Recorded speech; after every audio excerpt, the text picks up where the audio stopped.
সাবেক ভিপি, তিনি আমাদের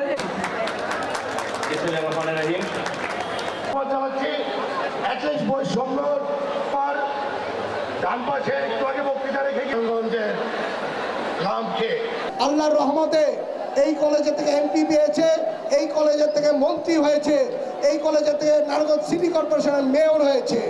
ইনশাল্লাহ এইগুলি আবার তোমাদের মাধ্যমে আবার ইনশাল্লাহ আমরা পাবো।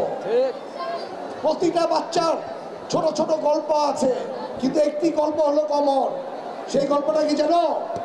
তোমার মা খুব আশা করে তোমাকে এই কলেজে পাঠিয়েছে, তোমার বাবার খামের গন্ধ আছে, কারণ উনি পরিশ্রম করে তোমাকে এই কলেজে পাঠাচ্ছে। এই পরিশ্রম আর তোমার মার আশার দিকে তাকিয়ে আমরা ইনশাল্লাহ এই কলেজের সবগুলি জায়গাগুলি আমরা পূরণ করার চেষ্টা করব।